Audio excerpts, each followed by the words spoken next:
We're talking to our good friend Daryn Iwicki from Americans for Prosperity's New Jersey chapter.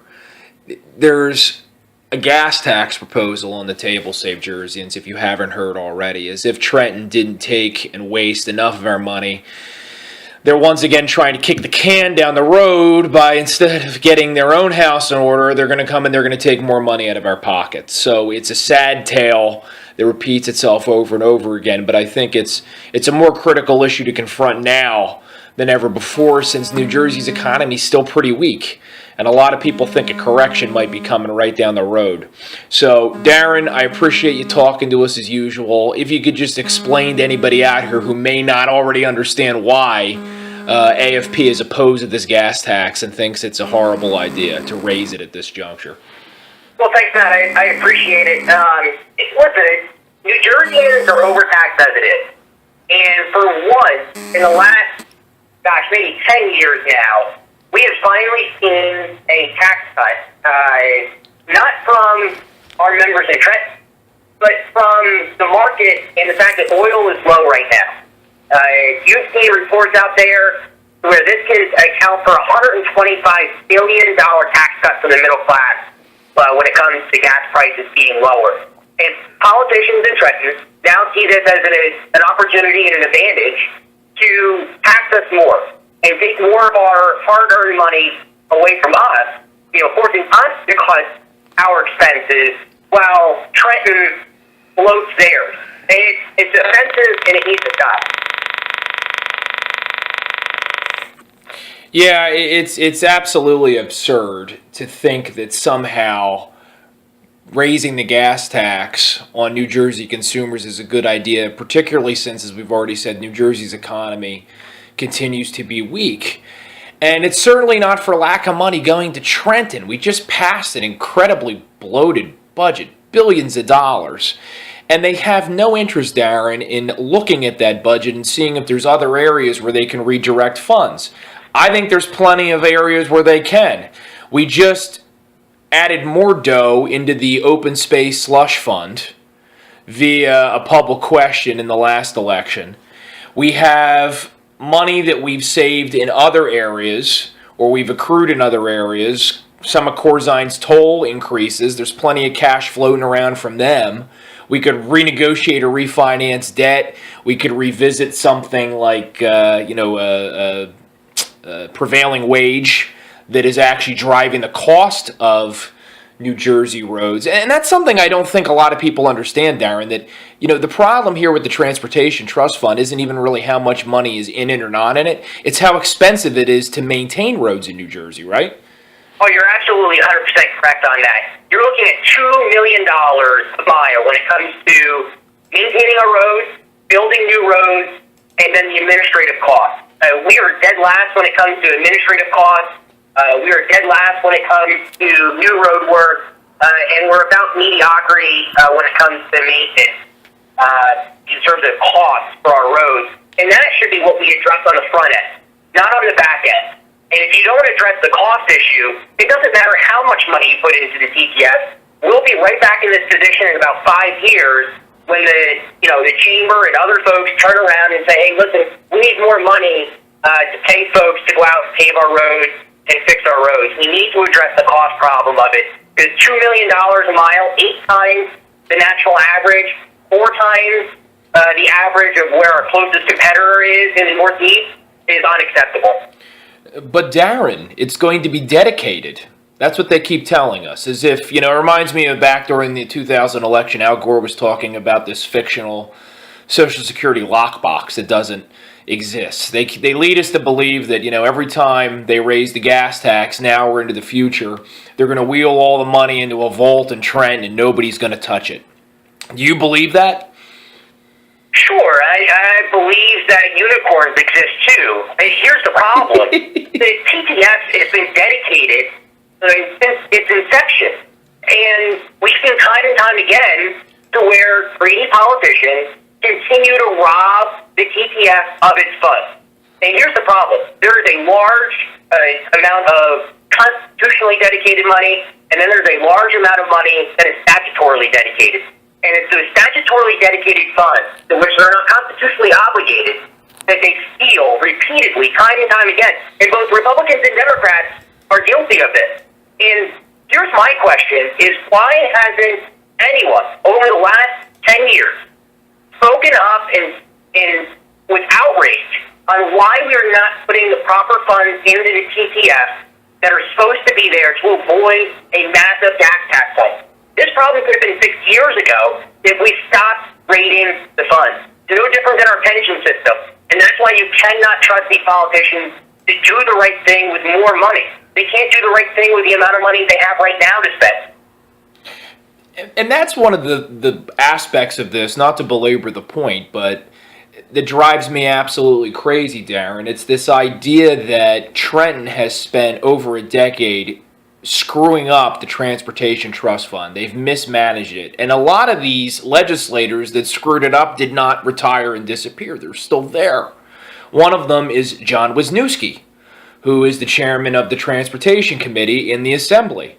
And, I don't always think the Republicans have been tough enough on this issue, but Minority Leader Bramnick was 100% on the money last week during a panel discussion in Trenton when he said, listen, John Bramnick's had 13 years as head of this committee, and there hasn't been one solution. Now, all of a sudden, they want to raise taxes. That's their answer for everything, and there's never been any other approach proposed. But, AFP also released a scorecard of legislators and their votes in the last week, and I think it was dismaying to see, as a general matter, how few legislators on both sides of the aisle try to find solutions that don't involve taking more money out of our pocket. What can we do, Daryn, as average taxpayers to try to help drive this discussion and force them to look at this in a different way? Oh, listen, we need to take a stand, and we need to do that by contacting our members, doing a letter to the editor, and really just showing up. Showing up is the biggest thing that we can do down at the State House when these issues are happening. And, we'll be putting buses together, as we've done over the last year, to bring folks down to Trenton and talk about fiscal responsibility. And it's something that isn't talked about enough in Trenton, as you mentioned. And that's what we need to do. I know it's difficult, and there are a lot of folks out there, who have wives and jobs and kids and grandkids, and, are just scraping by. And it's difficult. And that's why those who do show up, the politicians, believe it or not, do hear that. They don't like it when you show up. If they wanted you to show up, they would hold their meetings in the evening after work hours for you all to be there. Instead, they do it at 10 o'clock or 11 o'clock on a Monday or Thursday, and it's difficult for you to be there. AFP will continue to put the pressure on them. You can go to our website, AFP-NJ.com. You can sign our petition, send a direct message to your member and the governor telling them not to raise your gas tax. So it's a multitude of things that we can do, but the biggest one that I can't impress upon folks enough is just showing up if you can. They talk about you got to spend money to make money. In this case, you've got to maybe use a tank of gas to get to Trenton in order to save on your next tank of gas. That's how we need to look at this. Daryn, one of the other things, I know we talked about the dedication of funds that's allegedly going to happen here, and we have to trust that they're never going to try to find a way to circumvent it, to justify a gas tax increase. Something else they talk about is the state of New Jersey's roads. And look, being in South Jersey, there's no doubt in my mind that our roads are not in the best condition. That's inarguably true. But why is it just such a false paradigm that they're setting up here to say that somehow it's for lack of money?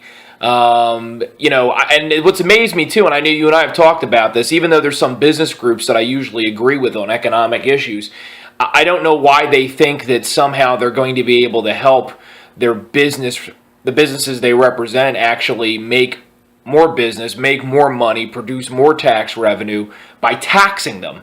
What difference is it how nice the roads are if you can't afford to go and shop there? Well, it's an excellent point. And what are we getting out of our money? I mean, this goes back to the cost of roads. We're spending $2 million a mile, and yet we still have some of the worst roads in America. So what are we getting for all of the money that we spend on fixing our infrastructure? And you need to caution your listeners as well to this very point. We have all of this money in the TTF, and politicians are talking about roads collapsing and bridges collapsing and infrastructure falling apart. But yet at the same time, as they talk about roads and bridges falling, they turn around and say, we need to spend more money on light rail projects. Well, what is it? Do we need to spend money on light rail, or do we need to fix the 600 plus deficient bridges that we have here in the state of New Jersey? And I'll tell you right now, the scariest thing is they don't have a plan. No one has a plan. And that includes the Port of New Jersey and the 500 people that they say they have as part of their coalition. Their Chamber of Commerce has no plan. Chairman Iwicki has no plan. The Senate Transportation Committee has no plan. I don't even think Commissioner Fox has a plan. And until we see a plan that says these are the critical areas that need to be fixed immediately, these are the choke points that we would like to spend money on to fix, we should not have any discussion of a gas tax until we see that plan. Yeah, you would invest in a company. You wouldn't give $20 to your kid.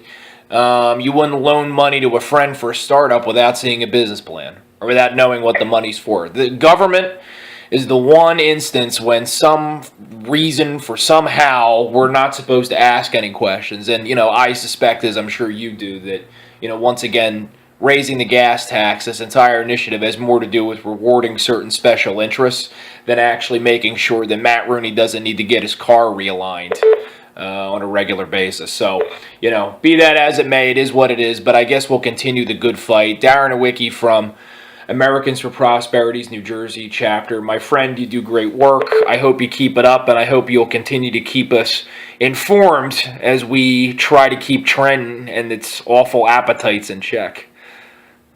I certainly will, Matt. I always appreciate talking to you. And again, if anyone looking for information on the TTF would like to sign a petition, just go to AFP-NJ.com, click on the box, fill out the information, and send a message to your legislators and the governor.